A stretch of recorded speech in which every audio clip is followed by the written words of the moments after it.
Don't call hair, hair. Don't call tapestry, tapestry. Don't call sacred geometry, sacred geometry. Stop describing everything, because what you think it is ain't actually what it is. You can't say, oh, be in the world, not of the world, and then think that your descriptions that you learned from the world, because the world and society taught you these descriptions.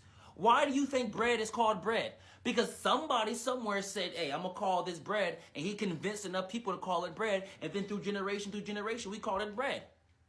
Guess what? If back in the day the person that created bread said, I'm going to call bread vacuum, today we would call a loaf of bread vacuum. A loaf of vacuum. Because language literally don't exist. You just have to convince somebody. And like if you want to create a language right now, you just have to convince enough people that this is what it is. And guess what? Now it's what it is. So I went to the astral realms one day. And usually when I go into the astral realms, I go into a different version of my house, right? But today I went to a place that they call God's domain, and it was so overwhelming. When I went to God's domain, and God's domain isn't even where God is. It's like a loading screen in the game. This place is so powerful, right? There's no human language in the future, in the now, or the past that could have accurately described what the heck I was seeing. The best thing I can say is it kind of reminded me of the Disney movie called Soul, when all the souls were lined up going into the light. It kind of like Soul kind of ate with that, because it visually kind of looked like that. Astral projection tips, I will get to that a little later. I got you. But and as I was looking at, and the only reason why I call it God's domain is because the angel that was with me, the archangel that was with me, he called it, or it, because there's no gender there. It called it God's domain. So if you gonna call it God's domain, guess what? Now I'm calling it God's domain. I'm not calling it God's domain because I'm gonna act like I just know something. No, the being that invited me here called it that. So guess what? Now I'm calling it that, because that being knows more than me about this area and this environment. So the being, so this is God's domain. When I was there, I immediately figured out why Jesus couldn't describe anything literally about these places. It's literally impossible.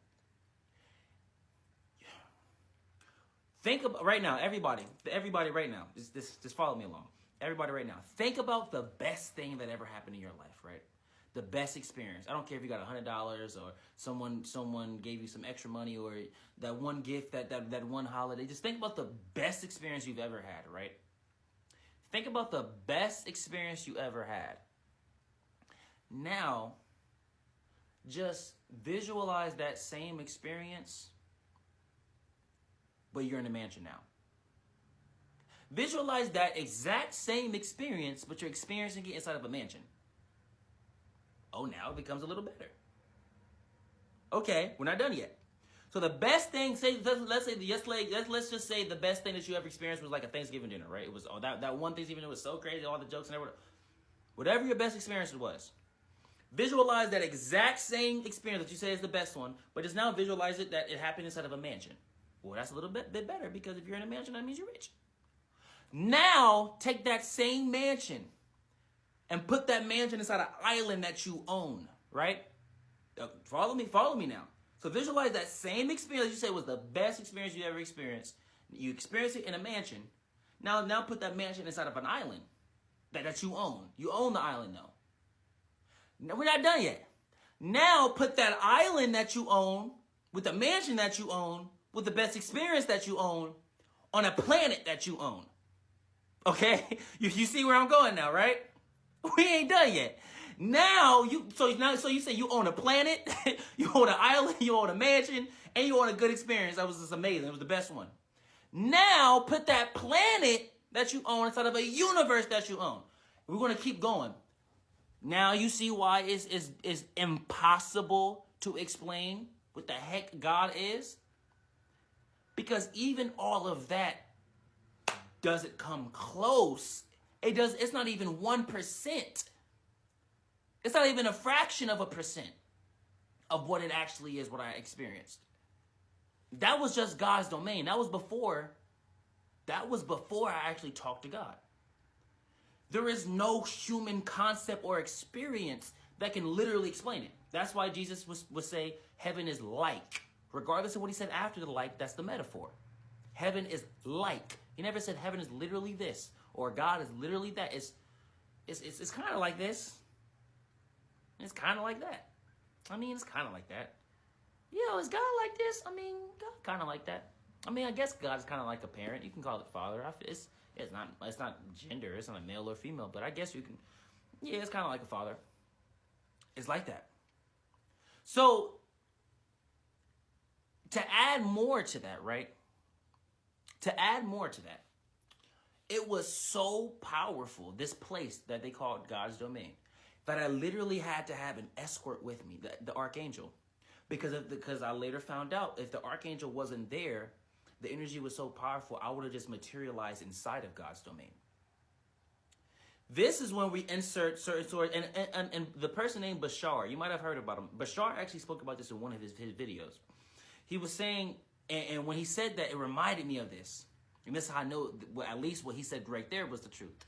He said the reason why more extraterrestrial encounters like one-on-one don't happen is because vibrationally they're so powerful that if they're in your presence, you will lose your own sense of identity because there's so much in light. So you have to have a stronger sense of identity, or you would just merge is the wrong word. You would just materialize into the truth.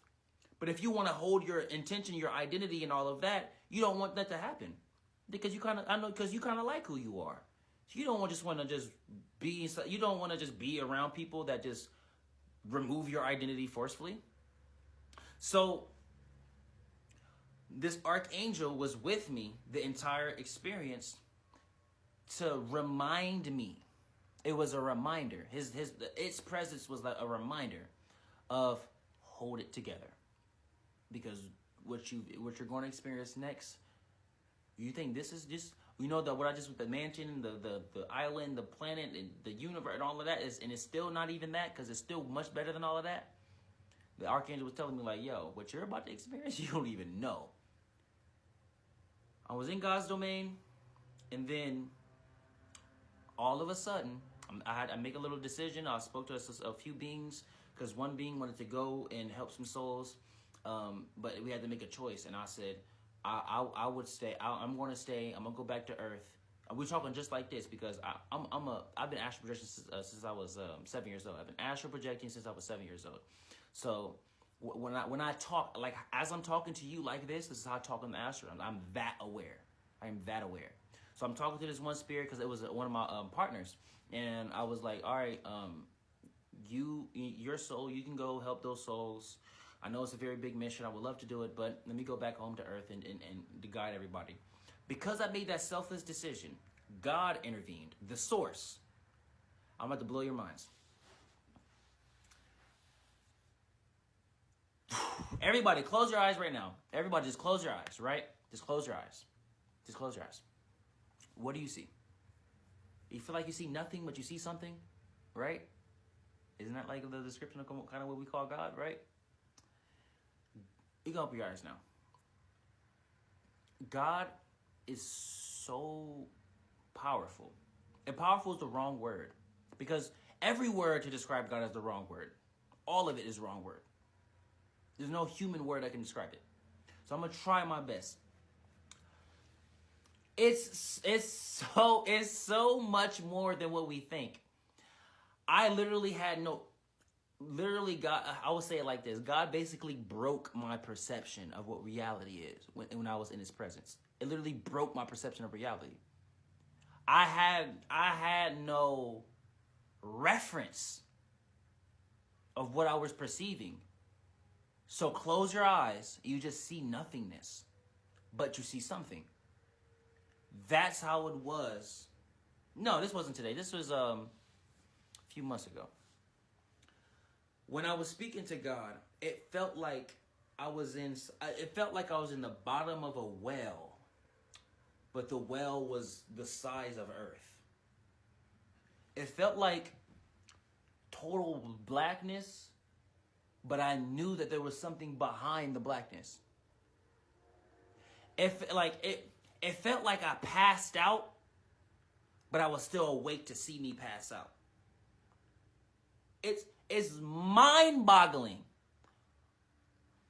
There is no reference, because how the astral realms work and how the spirit realms work is when you go to a place or you see a master or whatever place you go to, whatever realm you go to, if your silver cord is still connected, if your silver cord, which means you're still alive in a vessel, if your silver cord is still connected to a vessel, what's going to happen is the dimension is alive. This reality, the third dimension, fourth dimension, all the dimensions are alive. The dimension is going to conform in such a way that's going to make your subconscious comfortable, at least guide it to some type of comfort. So you may see things that you can kind of feel like, oh, that might be a wall. On Earth, that might be a little structure. So what's going to happen? Like, for example, let's say you go into this Ascended Master realm. You might see meadows of grass, but grass doesn't actually exist there because that's a physical thing. You're seeing grass because you're referencing something for it to make sense in some type of way. But the more you stay in that realm, the more deconstructed it's going to be, and you're not going to see physical things. You're going to see different ways of existing there. Right? If y'all follow along, type 33s in the chat if you're following along, so I don't lose y'all. I gotta make sure I'm with y'all. Y'all with me? Y'all type 33s in the chat if you're following along. So, like, for example, if you go to an Ascended Master realm, because the dimension itself is designed to keep you comfortable, because you have some type of reference of what a world looks like, you're going to see that reference. You might see grass. If you go to Ascended Master Realm, you might see grass. You may see hills and bright suns and meadows and wonderful scents and all of that. But that actually is not there. That's just something that's a reference. Well, what happens when something is so abnormal, so abstract, so abundant that you don't even have a point of reference? You just see nothingness. But you know something is there.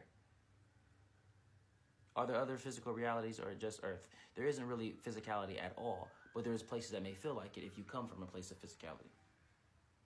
So that's what God was like, though. It was like there was absolutely no reference to what I was experiencing, so I was just seeing nothing. But I knew something was there. It was literally like you passed out, but you're still awake. That's what it was like. And I heard God, right? Oh, you heard God. What does God sound like? The best way to describe God, right? So it doesn't have a mouth, therefore it doesn't speak.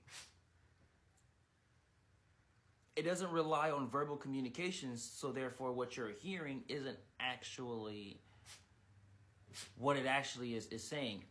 And God proved this to me. So when it first spoke, it spoke, and this is when my human brain tried to get in the way.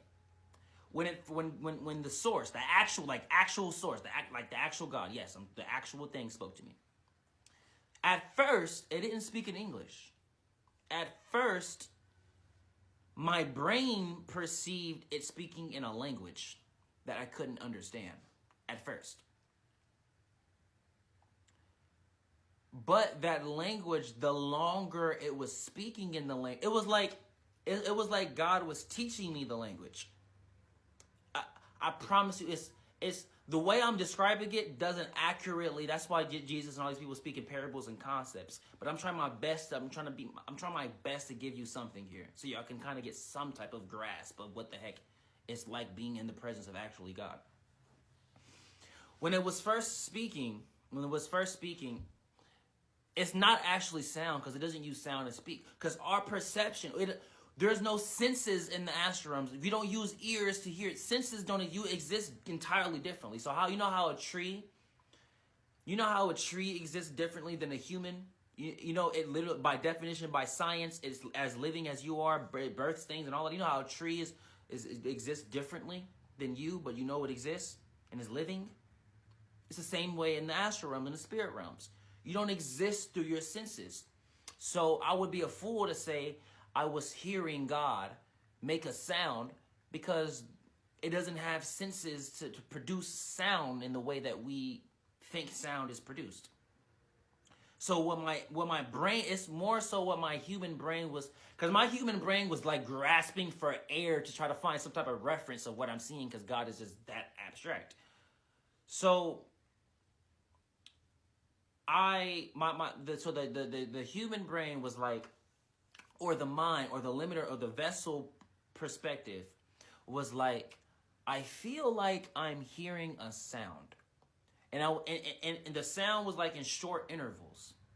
Like, this is not how it sounded at all, but when I gotta emphasize the point of short intervals. Like, like short intervals. But it was clearly not that sound, because that sound sounded atrocious. I was hearing like short intervals of sound, almost, and then my brain was like, maybe it's words?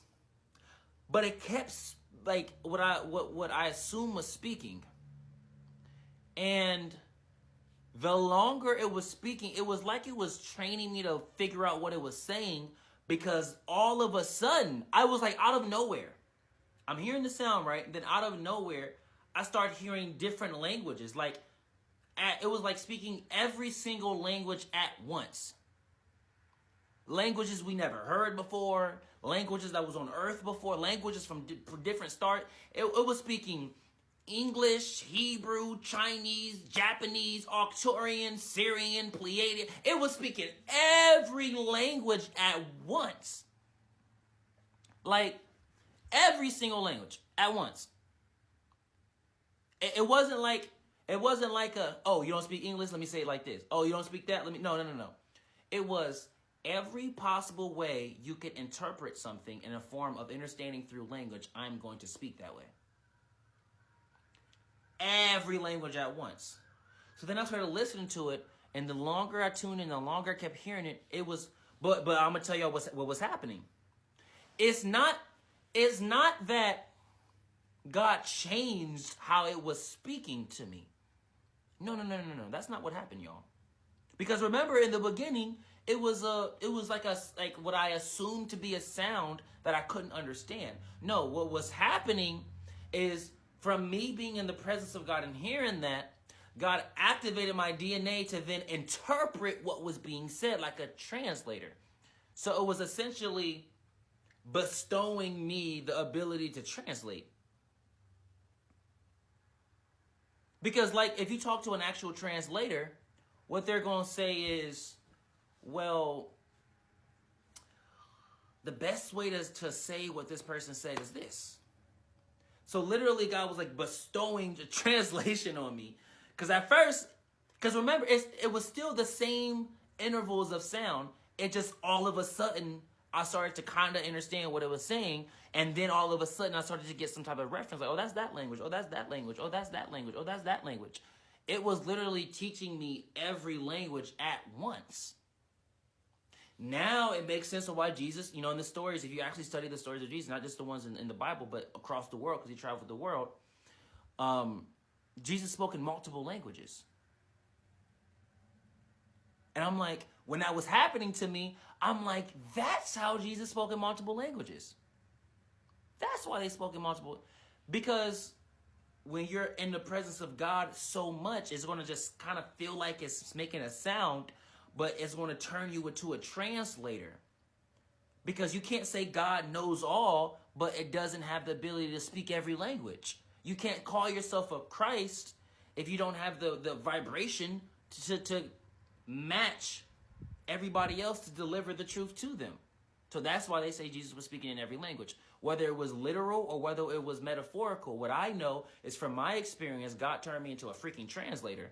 Because all of a sudden, I figured out what the heck it was talking about, just by being around it long enough. And guess what? That's when references started to happen in because remember, I had no point of reference. Now, the existence of God, there's no accurate explanation of what it looks like. So that on that part, there was no reference at all. It just literally looked like I closed my eyes. I'm just looking at nothing, but I know something is there. And it felt very giant, like not giant as in like a tall man. Like, it felt like existence, like The best way I can explain it, this is the best way I can explain it, right? There's a game called Dragon Ball Z Kakarot. And in the adventure mode, you can look through the scouter when you press a certain button, and it shows you like the aura of this person, or like the frequency of this person. It felt like I was just living in the frequency of this being. It was just like, yo, your energy is massive. But the longer I was with it, I started to understand what it was saying. And then finally, when God stabilized my energy, because literally it was activating my DNA. And this was like the very first time I had a one-on-one encounter with God, to my knowledge, in this vessel. I know, obviously, in the soul before incarnation, we all had a conversation with God because we literally was a part of it. But to my knowledge, in this vessel, this was the first time one-on-one God said, yo, come to my crib. To my knowledge. So it was talking to me, and it was explaining certain things. It's a little personal stuff, but it was explaining some things about where I want to go and why I want to do it. And it was like, it was a very deep discussion, a very deep discussion. And essentially, it was just basically like the moral of our conversation was be sure with what you want to do, because I'm always going to say yes. That was the moral of our conversation. That's far more deeper than anybody can ever imagine. The moral of me and God's direct conversation. It was it wasn't like I was talking to a being representing, no, I was talking to God directly. The moral of our conversation was be very careful of what you decide, because I'm always going to say yes. If you want to be the most heinous person on earth, and so it is. If you want to be the most loving person on earth, and so it is. Be very careful, not even careful. Just know what you decide serves. Know it. Don't believe it. Don't have faith in it. That's why I say I don't believe in God nor have faith in God, for I know in God. Know it. Because God is never going to tell you no. It's always going to tell you no. God is never going to tell you N-O. It's going to tell you K-N-O-W. So I was like, all right. And then after that conversation, that was my validation of, oh, snaps, I really am a Christ. Because based on every story of every Christ, they said, you officially know you're a Christ when you finally meet God. And when it finally happened and my body didn't explode and I came back to my body after the astral projection experience, I was like, oh, snaps, I knew I was a Christ, let's go. And it's the same thing for you. Because remember what the elders said. Remember what the elders said. You don't have to repeat the ceremony. All you have to do is remember it. The fact that I told you it, remember, we're all one. You experienced it as well. So guess what, y'all? By technicality, y'all won. By technicality. Y'all met God, even if you don't remember it, by technicality, because I told you the experience and you had some type of grasp because we were able to explain it. If any of you, type 33s in the chat if you understood just at least 1% of that story. Type 33s in the chat if you understood just 1%. Remember they say the faith of a mustard seed. Type 33s in the chat if you understood just 1% of that story. Because that's all you need. Because remember, the law of divination. And the initiation of something shows the completion of it as well. The fact that you were able to comprehend. Because remember, if I told this story 1,000 years ago, those people during that time would have no freaking reference of what I'm talking about. Let's keep it a bean here, y'all. Let's keep it a buck. Why do you think we are the Aquarius age? Not just because we know cool things and have, sacred geometry behind us and on us. No. It's because our minds can handle the truth and not freaking freak out. We're like, that sounds about right.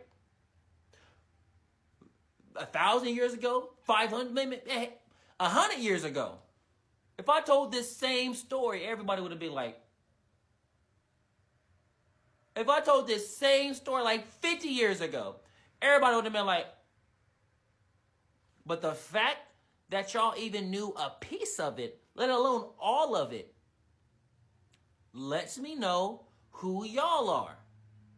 And also lets you know who you are. So put respect on your own name. Because you ain't stupid. You ain't stupid because you knew even the 1%. Because your elders, your ancestors, nobody could have had any reference of what the heck I was talking about. No matter how spiritual you think they are, remember, they're the ones that had the prophecy of today's time. Remember, those same elders and ancestors had the prophecies about today's time, the Aquarius age. They're like, oh, y'all think we're spiritual? Wait until the Aquarius age kids come. Wait until they call us the holy ones. We are the literal holy ones in the native tribes.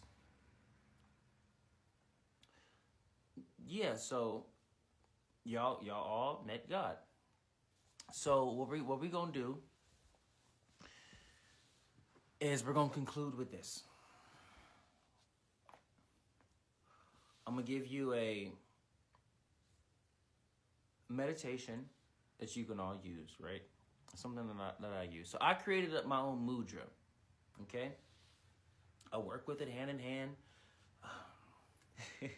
I'm laughing because there's a spirit in here that y'all know well. I'm not even going to say his name.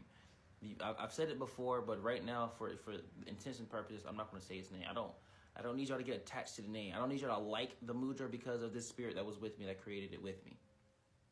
But it's a very, very powerful spirit or being that many people worshipped at one point in time. That being assisted me in the creation of it. It didn't tell me to do what this. It didn't tell me to do it. It just put me on the path. It just said, hey, create one. So it put me on the path. So this is the mudra, right? I called for truth and I'm here. He works in mysterious ways. Hey, is it so mysterious? If you figured it out, now all I would do is transmute the word mysterious into simple. God is very simple. So I made a mudra. So you know how I say 33s and stuff like that, right? So we put it together, and symbolically. So I don't usually tell people this, but because now we're all Christ, we all recognize it, and we all know it. I'm going to tell you that I'm only going to say it one time, and don't repeat it to people. Yes, it's 33s, but what is 3 times 3? And the symbology of that is so powerful. Even numerically, there's only the limit of numbers is only 9. Because it resets. It goes 1, 2, 3, 4, 5, 6, 7, 8, 9. In spirituality, they say the numbers start within 3. So with people like Thoth and certain teachers of the mysteries, they would say 0, 1, and 2 don't actually exist. Those aren't actually real symbols. That's what the people of the mysteries would say. They would say 0, 1, and 2 don't exist. It starts at 3, 4, 5, 6, 7, 8, 9. And we know that 9 is the limit. That's why they call 9 a completion number. Because what is 10? 10 is a reset. It's 1 again and then 0. So it's the reusing of the same numbers. It's the reusing of the same numbers. There is no number after 9. Now, see now? And this is not even spiritual. I can give you a video of a scientist and a physicist and astrologist talking about numbers, and there's actually different ways of counting. It isn't just the same ways we count. Neil deGrasse Tyson was talking about this as well. He was, I don't know if y'all seen the video, but he was actually teaching somebody other forms of counting using certain intervals, because he was even talking about, there's only 9 numbers, and we just keep reusing the same 9 numbers. There's no number after 9, because if you literally look at it, it goes 1, 2, 3, 4, 5, 6, 7, 8, 9. What is 10 literally? It's the reuse of the number 1 and the reuse of the number 0 just together. That's why symbolically they call 9 the number of completion. What is 3 times 3? Now you're following along, right? So this is my mudra. Mudra is the positioning of your hands. So it's the 3s, together, right? And then your hands is like this. There's actually a mudra within this mudra, though. So your hands, it will be like this, like your pinkies like this, like representing infinity. So pinkies together, pinky and thumb together. Make sure the points of the pinky and the fingers together, like this. Then this, so this is the first one, right? So it's like God, Christ consciousness, oneness for eternity. Because the pinky and the thumb, when you hold it like this, doesn't it look just like an infinity sign for eternity, right? But then it's a mudra within the mudra. Because if you shift the pinky and the thumb to this, what does that kind of look like? A 9. So this is, you put the mudra like this, you have the infinity, and you'll just shift the thumbs down like that. And now, if you look down, it looks like you have 9s, because it is. So you're literally invoking the frequency of completion. That mudra is extremely powerful. That's what I utilize in my meditations, the mudra. Now, if you visualize light coming from your hands, it's as simple as if you use your phone and you put a flashlight on, and you put the flashlight right under your hand. I'm gonna do it like this. So we have the phone, right? So you have the flashlight, right? All you would do is literally do this. You will put the flashlight under your hand, and you'll just constantly look at it. Put it through your fingertips. Doesn't it look like there's light from my hands, right? Doesn't it look like there's light from my hands, right? You will literally visualize this. You will bring an actual visualization like this. Then you'll close your eyes, and you hold that actual visualization, so you don't even need the light from the flashlight. Because now you have a reference. Because how you visualize better is having a reference. So now you did that, now you have a reference. So when you have your mudra, now when I say visualize light from your hands, you quite literally looked at what it kind of looks like to have light coming from your hands. Then you can do that for yourself through your mind's eye, energetically. So anybody that turns on their first eye, they will see, they actually have light coming from their hands. How do they do that? But now it's because you have a reference. So you visualize light coming from your hands, and you can visualize like a beam of light, right? And you can send that beam into your entire body. You can do certain energy centers, send it to your throat, send it to your third eye. You can do wherever you want to do, right? But all you got to do first is make sure light is coming from your hands. You can utilize any mudra. This isn't like the greatest mudra of all time. Oh, because I made it. No, there's a plethora of them to use. I was just tasked to creating my own. So after you do that, meditation. You can breathe in for 3 seconds, hold your breath for 3 seconds, and exhale for 3 seconds. That's one. And I'm gonna demonstrate it for you. So,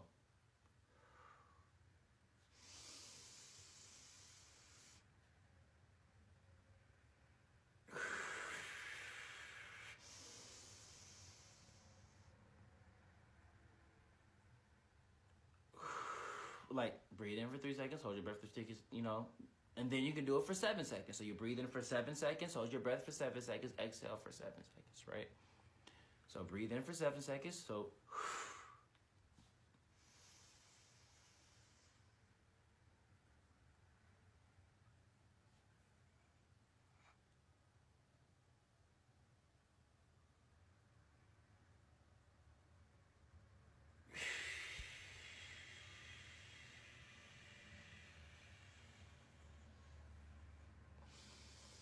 that's 7 seconds. Then you can raise it up to 14, 14, 14. Then you can raise it up to 33. Hold your breath for 3 seconds and exhale for 3 seconds. That's what I use. If you want to do a quick meditation, inhale for 3 seconds, right? And how you do it, inhale for 33 seconds. So how you would do that, and like 30, that's a long time. You got to start practicing breathing with your diaphragm. Allow your stomach to protrude out, and allow your exhale to sink it in. Allow your stomach to protrude out on your inhales, and allow the exhale to sink the stomach in. So, okay? And you will have to breathe in through your nose very lightly. So it's always best to get any excess energy out. That's why you would sometimes see me when I start doing my meditations in the beginning, I will just breathe all the air out so I can start from as zero as possible. and then I will be. I'm gonna put my mouth next to the microphone so you can hear how light I'm breathing. Okay, so as the breath is like.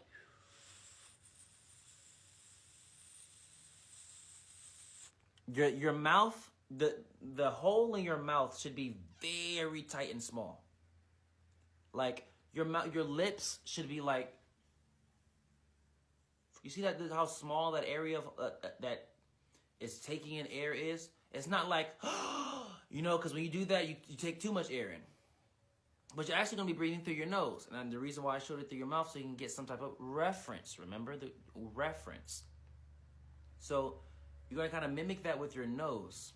So breathe in very lightly. And when you're using your diaphragm, you got to make sure your back is straight. Because when your posture is correct. Your shoulders, like back here, posture is correct.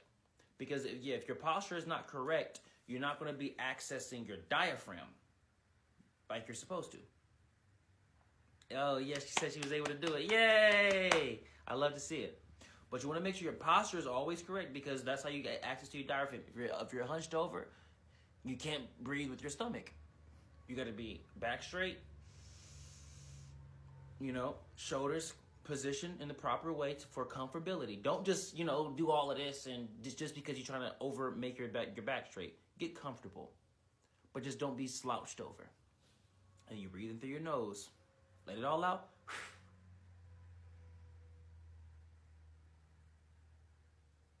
I'm actually breathing. It doesn't look like I am, but I actually am.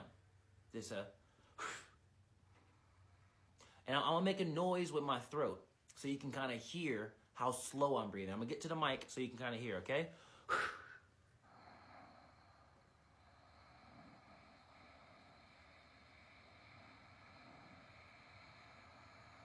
I don't know if y'all can hear that, but it's very slow. I was trying to make a diagram with my hands so you can kind of see visually, just in case you couldn't hear it.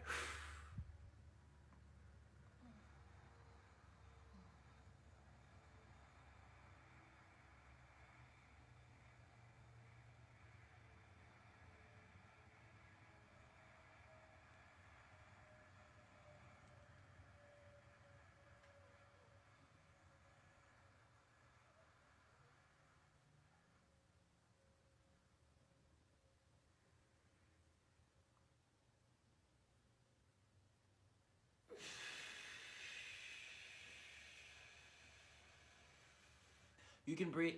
That was a great relief. You can breathe. Almost got lightheaded. That was so cool. Anyways, dang, I kind of feel like, good gracious.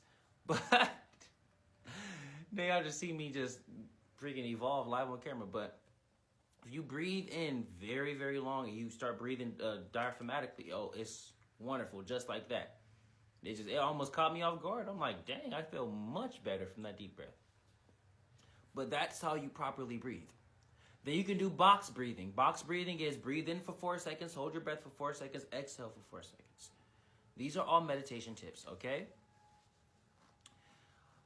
All right, so now I'm just going to remind everybody, you can DM me 33 and I'll give you a free 3-day course if you don't already have it. The 3-day course quite literally is a structured way in becoming a Christ in 3 days. And by the end of the course, you're going to start saying, I don't know a lot more.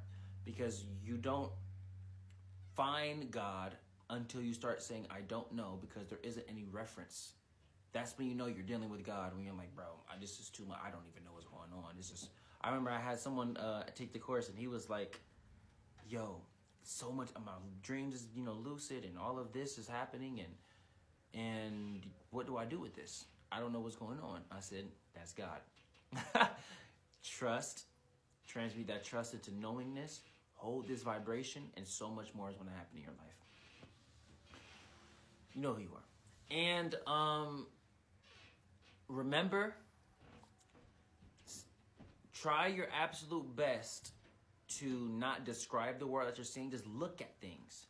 Don't call me black. Don't call me native. Don't say this is hair. Don't call this sacred geometry. Don't call this clothes. Don't call this what I'm sitting on a couch. Don't call this a wall. Don't stop describe. Just look at it. Don't say what is it. Just look at things for what they are. Just look at it. Stop describing.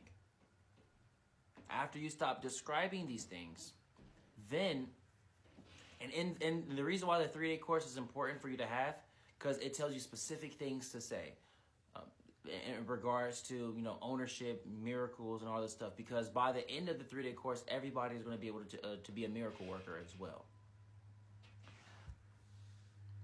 By the end of today's class, everybody's going to be able to do miracles. But I'm not going to bombard you with too much. Just start off with not describing the world, because day one, as you see, there were some people that are still on day one, because it is that much unlearning. It's an undoing process. You're literally seeing as God sees. God doesn't call a couch a couch. It doesn't use descriptions. It doesn't even see the couch, because the world the couch is in, the realm the couch is in, doesn't even exist. So it doesn't even perceive it at all. So that's why it's best to not describe anything, so you can at least on some level get to that consciousness. Exactly. Divinity is very simple. That's why I always tell people, transmute saying that God works in mysterious ways, because God is very simple. It's not mysterious. It's just we're looking at it wrong. Have you ever thought to say, maybe I'm not looking at it in the way I'm supposed to be looking at it? Because you can't say God is infinite and then feel like you can't see God through a gum wrapper. If God is truly infinite, that means I can get a gum wrapper and get the secrets of the universe. I can look at a trash can and find God, if God is truly infinite. And when we start really putting respect on God's name, when we really put respect on the source's name, then there isn't a moment where God isn't around you. God, I can talk to this lock, and God would be speaking to me, because God is actually infinite. If you look up the definition of infinite, it means any possible way existence is possible. Any possible way you see something, that means God is there too. That's what infinite. That's what omnipresent. That's where everywhere but nowhere at once means. It's like it means it's truly everywhere. And when we start destructing, when we start destructing how religion has taught us, because it's not our fault, and it's not even religion's fault, because they just interpreted it differently. It's no one is to blame. But what we now found out through the truth is, if God is really everywhere, that means I can play this guitar strum and find God. I can just look at the guitar and God would be speaking to me. What do y'all think the burning bush story is about? The point of the burning bush story is quite literally God can talk to you in any way. God literally was a bush. A bush. That's why I say don't take these stories literally. Look at it metaphorically for what it actually is. What it actually is teaching us is God has the capability to talk through anything. So put respect on the source's name. That's the point. So, remember, lose descriptions. Stop calling things and just look at them for what they are. Because I promise you, how most people are perceiving me is not actually how I am. Until you remove the descriptions. Until you stop calling me the Christ. I only say it to get the point across. And then it's going to get to a point where everybody is a Christ, so we don't have to. It's like the same way of saying I'm human and you're human. It's going to get to that point. We don't have to always announce that we're human. Once everybody recognizes it, then okay, cool. We could just look at each other for as we are. Until we remove descriptions completely, how you see me is not how I actually am. And how I see you isn't how you actually are. Until I say and I decide, hey, I'm going to see you as God sees you. I'm not going to put no words to it. I'm not going to put no descriptions to it. I'm going to just see you as God sees you. And whatever comes up. And that's how God guides me to see. And we know it's going to be with love. It's never going to be with hate. It's never going to be with negativity. Because when we pray to God, we don't. And this is how I prove that to people. When you pray to God, you don't feel immense fear. You don't feel like somebody's about to off you right now. You don't feel like a sniper has a laser to your head when you pray to God. So treat that same experience with care and carry that experience to every person you interact with. The same feeling and vibration you have when you talk to God, carry that vibration and experience and feeling to every single person you meet. And this is like a profound, and this is all in the conclusion. Because I remember when I was speaking with Yeshua one day, Yeshua was talking to me and was like, and I'm paraphrasing ever so slightly, but it was in the nature of Nadiie, and Yeshua, aka Jesus. It was telling me, because it's not a man or woman, because it evolved past the flesh. But this being was telling me, if I was to incarnate again and take gender on and take a body on in your time, I wouldn't be dressed in robes and how I dressed back then, because that's exactly that. That's how we dressed back then. I would be wearing Jordans. I would be wearing the same clothes you were wearing now. And I didn't get why it told me that, because that's usually what masters do. They'll just tell you some obscure sentences, and then they'll just leave and be like, yo, chew on that. And then, like, a few days later, I finally got what he was saying. Or it was saying. It was saying, essentially, treat everybody with respect and love, because you don't know who could be the Christ. Because in today's time, it would be wearing the same clothes as every normal person. So treat everybody with respect. Treat everybody with love, because you don't know who you're talking to. Literally, you don't know who you're talking to. That's why it's important. So,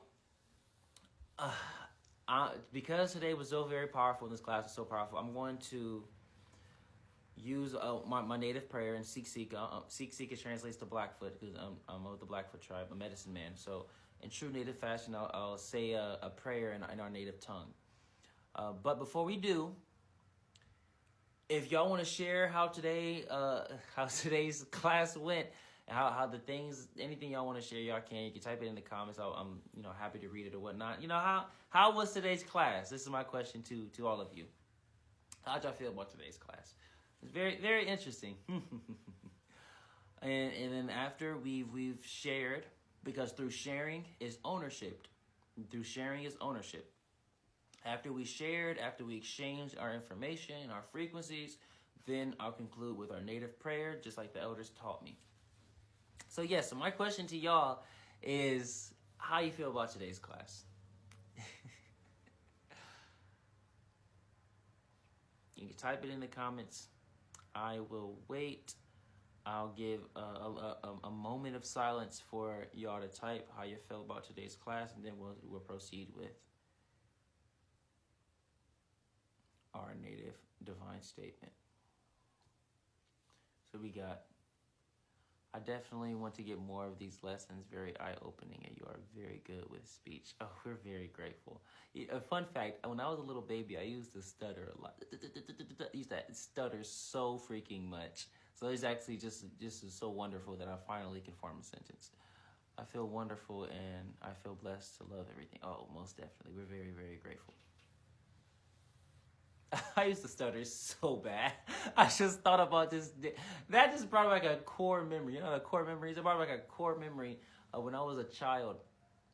This is the importance of good teachers. Because why do I remember this? I was sitting at a desk in the hallway, and the teacher was having me, it was like say like letters and like words very slowly, and just say them.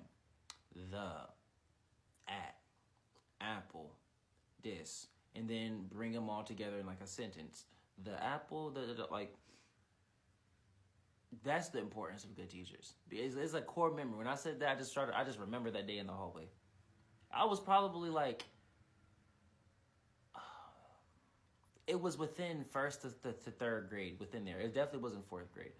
It might have been fourth grade. I would just say within first to fourth grade. It was in that time frame.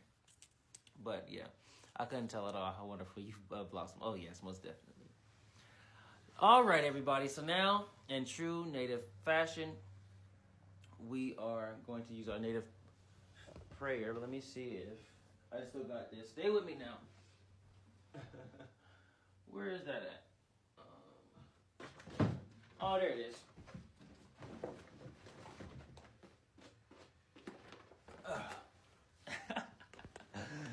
I got this book of secrets. People was like, I got so many powerful secrets in here, but they said when somebody seen this, I had this because before I was teaching in technology, and I still do.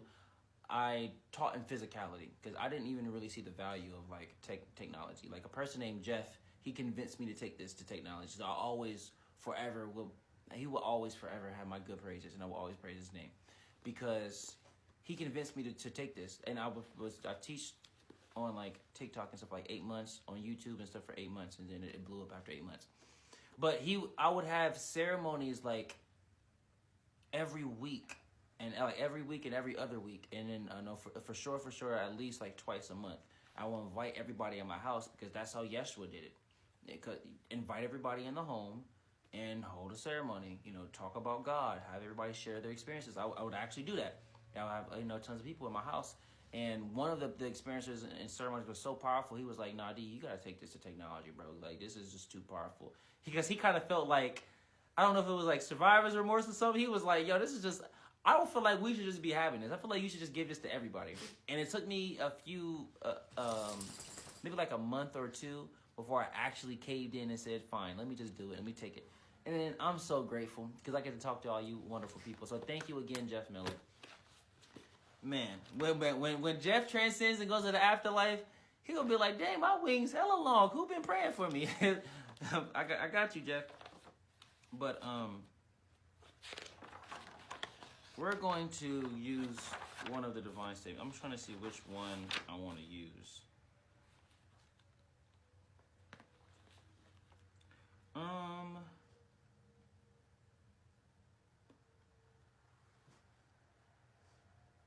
I can do the full thing. All right. I was looking at a few things because there was something else that was written in there that I don't even remember doing. It's like a page is morphed, like the Akashic Records. I was like, when did I do that? But I'm gonna meditate on that one later because my mind's kind of blown. But this is and as a medicine man, it's my duty to explain to you what the theme of this prayer is in our native tongue, so y'all can kind of grasp what's going on.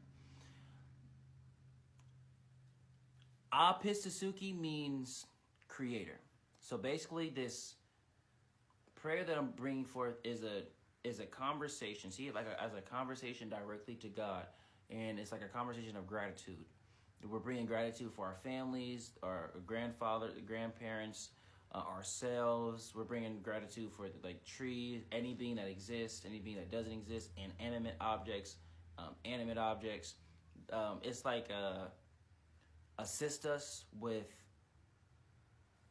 being as you are, and the you is the creator. So that's what this native prayer is. So y'all can get some type of grasp of what's going on. And I don't really like to translate too much. Like I could, but I don't want us to get hung up on the words. The best part of me saying certain prayers and divine statements in my language is y'all can see the vibration. Because your conscious mind may not know what the words are, but you would feel the vibration, and that's what matters. Because when you go into these spirit realms, or you start getting in conversation with spirits, you're never going to know their language. They speak through vibration and sound.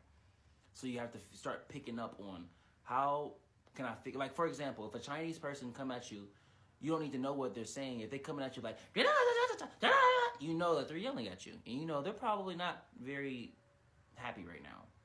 You know, you don't know what they're saying, but you don't got to the vibration, right?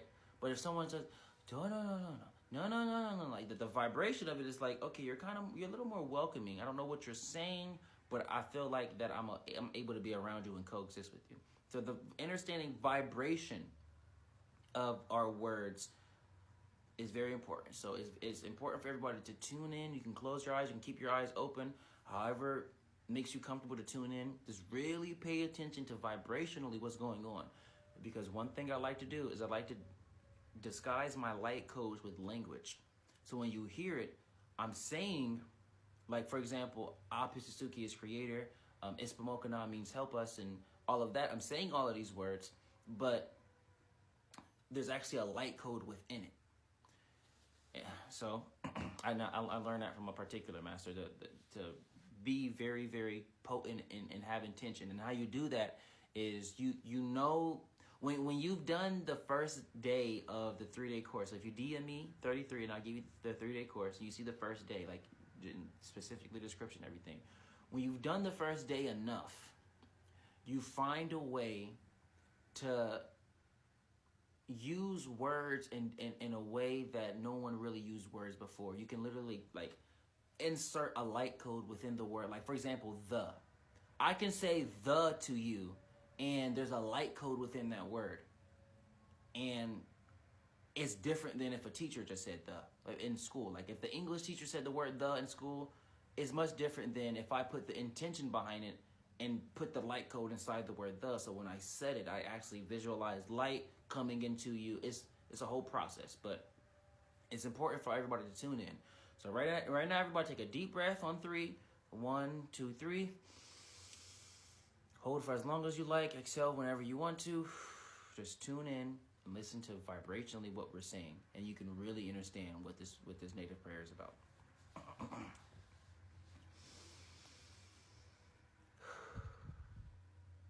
Ayo a pesasuki, ispamokinan, na kai sisinan, na keiki mutsitsinan, na kokamoto sanan, nina, nikista, nahsix, kishum, kokomikishum, spokshe, mischiks, ki, okich, amoksoki, niksokoex, ayo a pesasuki, niksixinitsip. Niksixinitsip means we are very grateful. Thank you. We love you all. The 2 takeaways is remember the very beginning of what we said. Ayo a pesasuki. That means, O Creator. And the very last thing we said is niksixinitsip, which means, yes, we are very grateful. Thank you. We love you all. Peace.